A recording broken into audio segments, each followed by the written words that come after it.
dan sangat menarik di dalam cerita Ande-Ande Lumut. Sebenarnya Ande-Ande Lumut ini adalah Panji Asmorobangun, putra dari Kerajaan Jenggolo. Di masa mudanya Panji Asmorobangun ini hidupnya sangat kecukupan.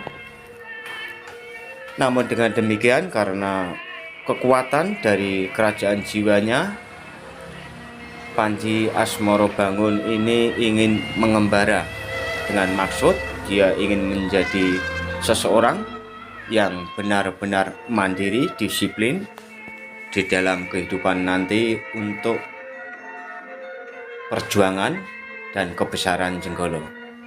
Singkat cerita, Panji Asmorobangun ini mengembara dan dia tersesat di dalam hutan.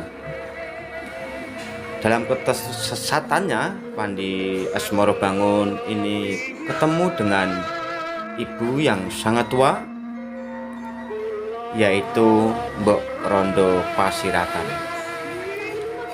Karena Panji Asmorobangun memang benar-benar linglung dan sudah tidak tahu arah lagi, maka Panji Asmorobangun memutuskan untuk ikut Mbok Rondo Pasiratan dan tinggal satu rumah dengan Mbok Rondo Pasiratan. Panji Asmorobangun juga menunjukkan tabiat yang sangat bagus, yang sangat baik, budi pekerti yang santun, budi pekerti yang sopan, tingkah laku yang memang menjadi suri teladan tersendiri. Akhirnya Mbok Rondo Pasiratan mengangkat Panji Asmorobangun menjadi anaknya. Karena Panji Asmorobangun diambil oleh Mbok Rondo Pasiratan ini menjadi anak angkat, maka namanya berubah menjadi Ande-Ande Lumut. Kemudian selama beberapa tahun Ande-Ande Lumut ini mengikuti atau satu rumah dengan Mbok Rondo Pasiratan. Ande-Ande Lumut ini setiap malamnya, setiap harinya selalu belajar tentang olah rasa, kewibawaan, serta kepemimpinan yang baik untuk masa depan si Ande-Ande Lumut. Sampai pada akhirnya Ande-Ande Lumut ini usianya menuju ke 26 tahun, sahabatku. Di usia yang ke 26 tahun ini, Mbok Rondo Pasiratan mengajak bicara terhadap Ande-Ande Lumut.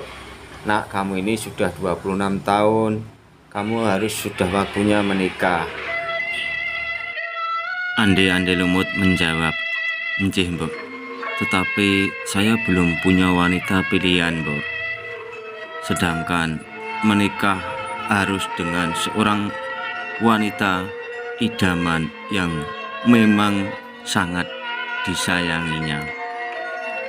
Sebagai orang tua, Mbok Rondo Pasiratan merasa teriris-iris hatinya.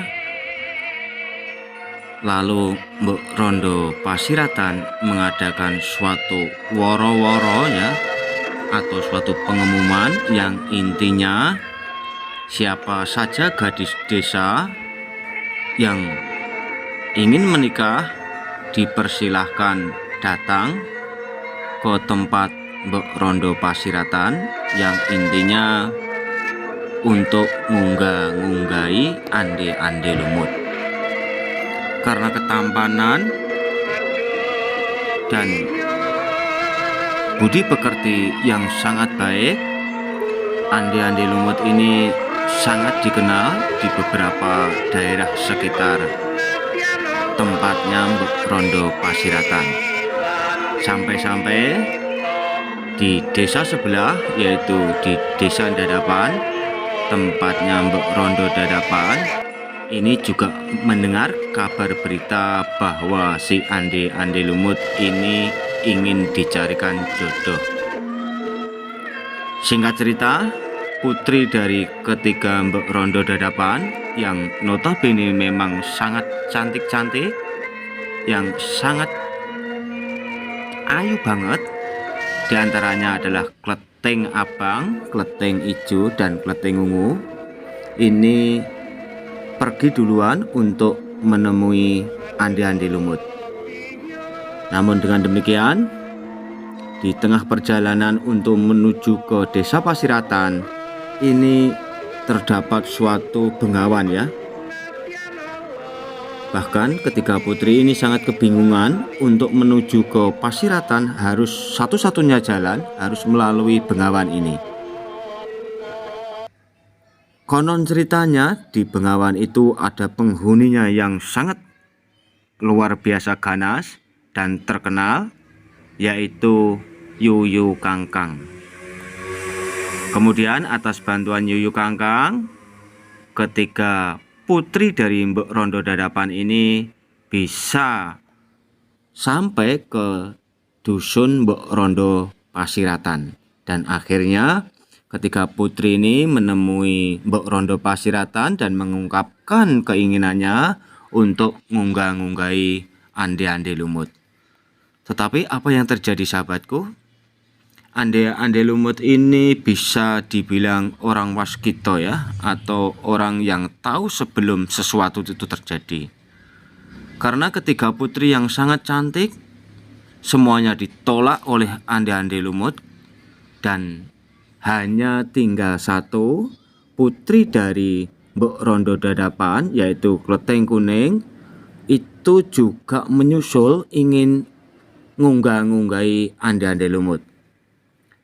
Kleteng Kuning ini oleh Mbok Rondo Dadapan justru dikasih make up yang sangat jelek sekali. Bahkan dia aromanya menjijikkan atau bikin jenuh.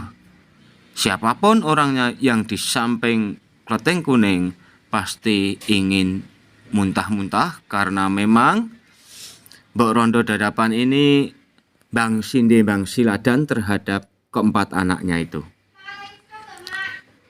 Tetapi sahabatku, ini ada cerita yang sangat unik, yang sangat menarik, yang harus kita petik.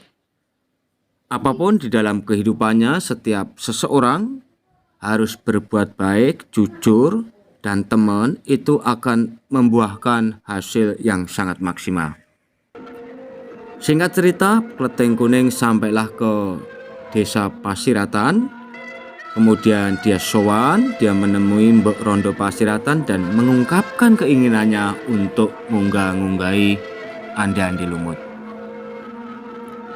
Semua yang berada di rumah Mbok Rondo Pasiratan ini tidak ada satupun yang tidak membenci Kleteng Kuning. Semua yang ada di situ seakan-akan melihat Kleteng Kuning ini adalah sampah. Tetapi sahabatku, karena ande-ande lumut ini seorang yang benar-benar berbudi pekerti luhur, lalu dia bicara kepada ibunya, yaitu Mbok Rondo Pasiratan, untuk menanyakan maksud dan tujuan Kleteng Kuning. Kemudian Mbok Rondo Dadapan bilang, "Anakku si ande-ande lumut, Kleteng Kuning juga ingin ngunggah-ngunggahi awakmu. Apa yang terjadi?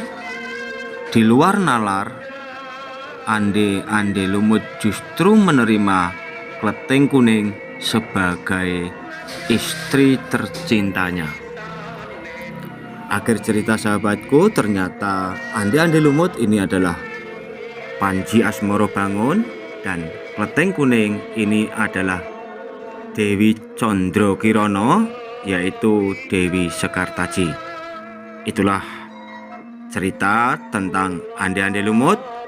Bagi sahabat-sahabat tercinta, sahabat-sahabat terkasih, dan sahabat tersayang dimanapun Anda berada, semoga cerita ini bisa menjadi suri teladan yang terbaik buat jiwa, rasa, dan alam berpikir kita untuk tetap mengingat bahwa setiap kehidupan adalah sama dan kita ini adalah satu ciptaan Tuhan Yang Maha Esa.